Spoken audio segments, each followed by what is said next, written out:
nouveau numéro de Défense sur i24 News. Alors qu'on est toujours sans nouvelles des 3 adolescents israéliens enlevés en Cisjordanie, on vous propose cette semaine une édition spéciale pour faire le point sur les toutes dernières opérations de l'armée israélienne pour tenter de les retrouver.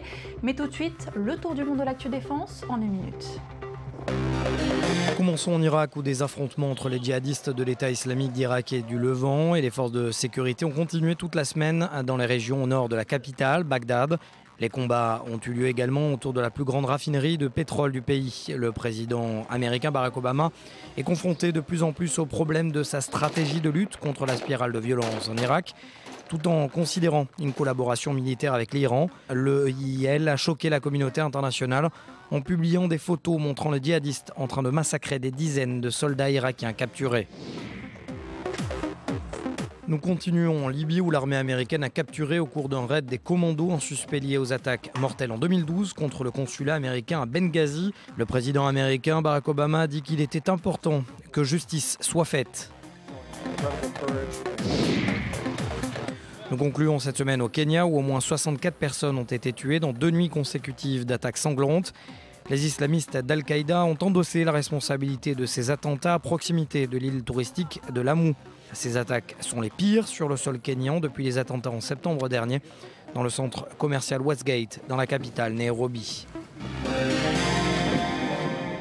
Et l'actualité défense de la semaine en Israël, ce sont bien sûr ces recherches qui se poursuivent pour tenter de retrouver les 3 adolescents kidnappés jeudi dernier. Les forces de l'armée israélienne continuent de ratisser la Cisjordanie. 280 suspects ont été arrêtés depuis le début de l'opération. On voit ça avec Daniel Zieri.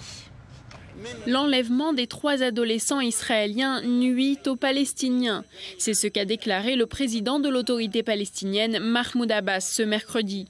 Ceux qui ont enlevé les 3 jeunes Israéliens cherchent à nous détruire et on va leur demander des comptes. Mahmoud Abbas a également plaidé en faveur d'une coordination avec Israël en matière de sécurité, des propos que le Hamas, accusé d'être responsable de l'enlèvement, a vivement dénoncés. Les déclarations du président Abbas à propos de la coordination sur la sécurité nuisent aux intérêts palestiniens. Il s'oppose au consensus national palestinien et à l'accord d'union nationale signé au Caire. Ces déclarations sont extrêmement néfastes aux prisonniers en pleine grève de la faim dans les prisons de l'occupant. 6 jours après le rapt d'Eyal Ifrar, Gilad Shahar et Naftali Frankel en Cisjordanie, l'opération de Tsahal se poursuit. Au cours de la nuit de mardi à mercredi, l'armée israélienne a arrêté 65 Palestiniens. 51 d'entre eux avaient été libérés de la prison israélienne en 2011 en échange du soldat israélien Gilad Shalit. Des arrestations qualifiées par le Premier ministre Benjamin Netanyahou de messages importants dans le cadre des opérations. Opérations qui visent non seulement à retrouver les 3 jeunes, mais aussi à affaiblir le Hamas sur place. Parallèlement, les autorités israéliennes durcissent dans leur traitement des prisonniers palestiniens. Le gouvernement israélien a instruit au service pénitentiaire de prendre une série de mesures punitives contre les détenus. Ils auraient à présent beaucoup moins accès à la télévision et leurs visites familiales ont été annulées dans le cadre de la situation actuelle. Depuis jeudi dernier, Israël est engagé dans une véritable course contre la montre, une course pour laquelle Tsahal a lancé son plus important déploiement en Cisjordanie depuis la fin de la 2e intifada en 2005. Et on continue à parler de cette traque aux ravisseurs. J'accueille sur ce plateau Lior Ackerman, ancien officier supérieur dans les services de sécurité intérieure israéliens. Bonsoir. Bonsoir. Alors comment procèdent concrètement les forces de sécurité pour tenter de retrouver les otages? Quelle est leur méthode?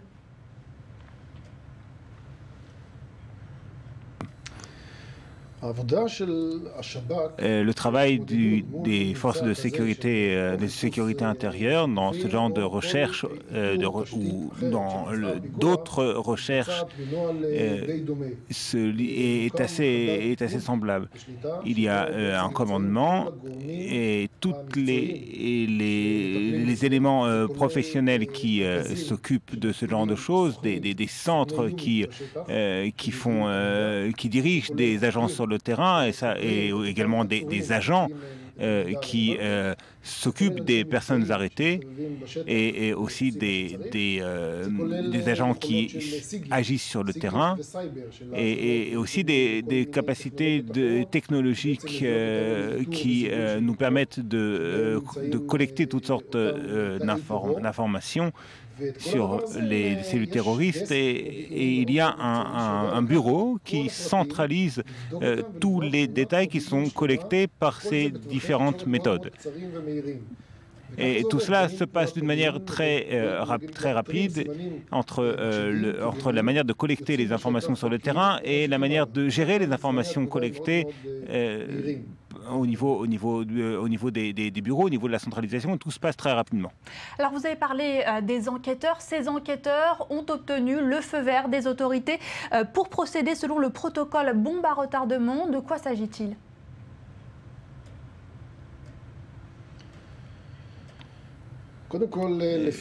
D'abord, selon ce que les forces de sécurité intérieure, il n'y a pas encore eu d'accord de ce genre.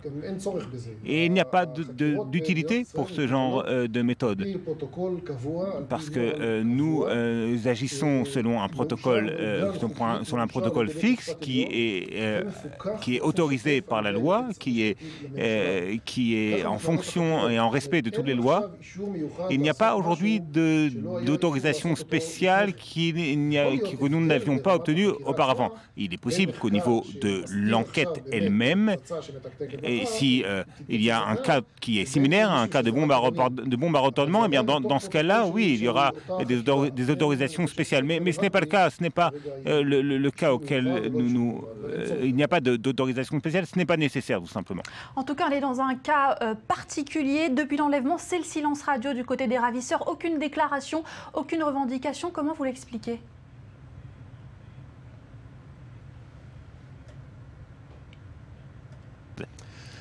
Le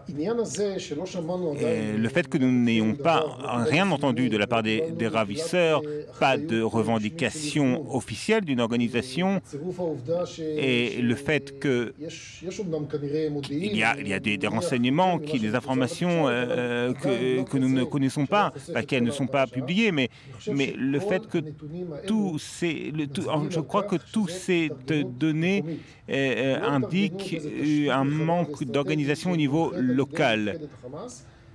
Et il est possible que ce soit un groupe local de terroristes qui ait décidé d'agir de la sorte et qui a réussi, peut-être même au-delà de ce qu'ils espéraient. Et en fin de compte, ils se sont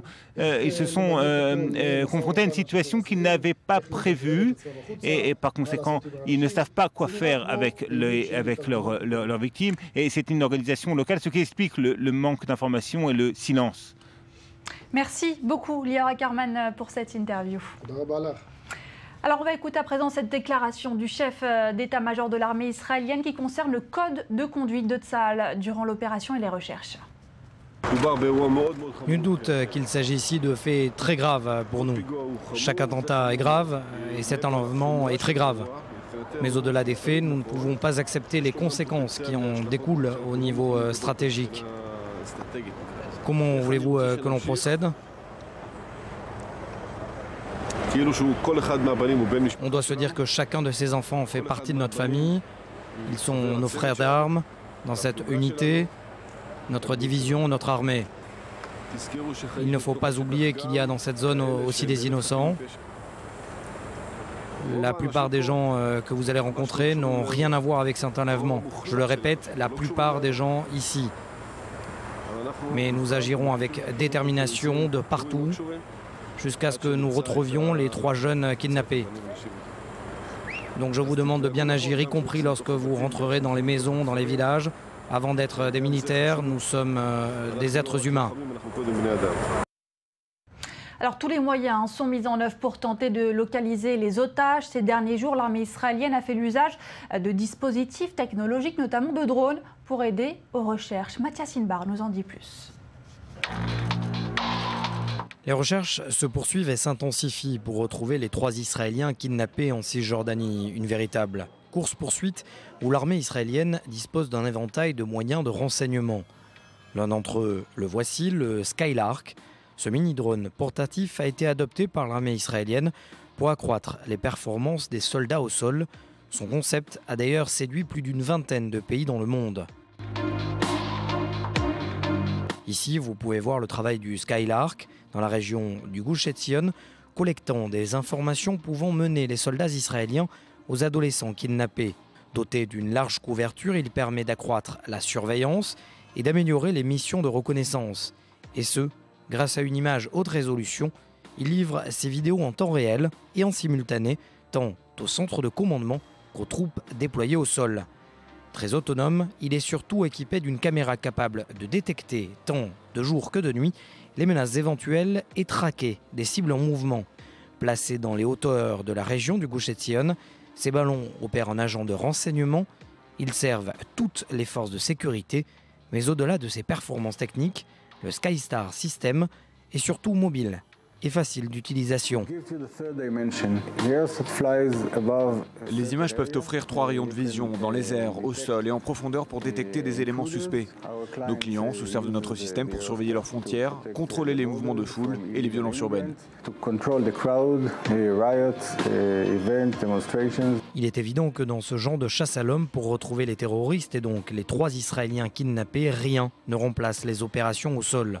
Mais ces systèmes de renseignement aériens ont un avantage conséquent. Ils voient ce que l'œil humain ne voit pas. Et on prend tout de suite la direction du Salon international de la défense et de la sécurité terrestre et aéroterrestre, l'Eurosatory 2014. On rejoint sur place à Paris Elad Aharonson, le vice-président exécutif et directeur général de la division des drones à Elbit Systems. Elad Aharonson, bonsoir. On va parler avec vous du kidnapping des 3 adolescents israéliens. L'armée a publié des photos de drones qui opèrent au-dessus de Hebron pour aider aux recherches. Quelles sont leurs capacités ? Les drones sont aujourd'hui impliqués dans un grand nombre d'opérations, tant en Israël que dans le reste du monde. Ce petit modèle peut contribuer à ces opérations en améliorant la collecte de renseignements. Je pense que la plupart des gens connaissent les systèmes d'électro-optique qui peuvent filmer en haute résolution des zones géographiques.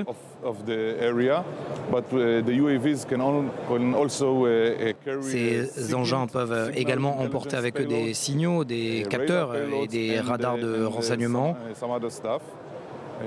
Je ne peux bien sûr pas parler spécifiquement des moyens utilisés pendant l'opération en cours, mais la plupart des troupes manœuvrant au sol utilisent le Skylark pour leur donner une assistance en termes de renseignement et de vision aussi précise, large et profonde que possible, mais aussi des drones plus traditionnels qui disposent de plus de moyens techniques. Alors le mini-drone, un Skylark que vous venez d'évoquer, vous le connaissez bien puisque c'est votre société Elbit qui l'a fabriqué. Concrètement, quelles sont ses données techniques ? Ce mini-drone est un engin qui est donc utilisé par des troupes qui manœuvrent au sol et sur le champ de bataille. Il pèse 7 kg. Il peut emporter avec lui des capteurs de renseignement sur une zone de plusieurs dizaines de kilomètres, et ce avec une autonomie de 3 heures. Ce qui est important, c'est qu'ils peuvent fonctionner de manière indépendante, sans l'aide des forces de l'armée de l'air ou d'autres unités. Alors il n'y a pas que ces drones qui sont mis à contribution dans les recherches. De quel autre moyen, technologie dispose Tsahal pour localiser les otages ? Oui, bien sûr. J'imagine que les forces déployées au sol utilisent tous les moyens dont ils disposent en termes de renseignement, à savoir des caméras haute résolution, aux capteurs et radars de collecte d'informations, et bien sûr des drones plus traditionnels. Je peux confirmer, imaginer que les forces de Tsahal utilisent tous les moyens opérationnels. Alors Elad Aronson, on le rappelle, vous vous trouvez dans l'un des plus grands salons de la sécurité au monde. Comment est-ce que votre pays, Israël, y est représenté ? Oui, je ne pense pas que ce soit la première fois que le stand représentant Israël dans ce salon soit l'un des plus grands et les plus impressionnants au cours de ce salon Eurosatory. L'industrie militaire israélienne est l'une des leaders du marché en termes de technologie. Nous observons ici chaque année de nouvelles technologies et des nouveaux systèmes développés par Israël. Et je dois dire que c'est assez impressionnant. Merci beaucoup en tout cas Elad Aronson pour cette interview depuis Paris et merci à vous chers téléspectateurs d'avoir suivi ce nouveau numéro de Défense uniquement consacré cette semaine au kidnapping de ces 3 adolescents israéliens. Les recherches se poursuivent, on en parle bien sûr dans nos prochaines éditions. Restez avec nous, j'aurai le plaisir de vous retrouver dès la semaine prochaine pour une nouvelle immersion au cœur de la planète Défense. Soyez au rendez-vous.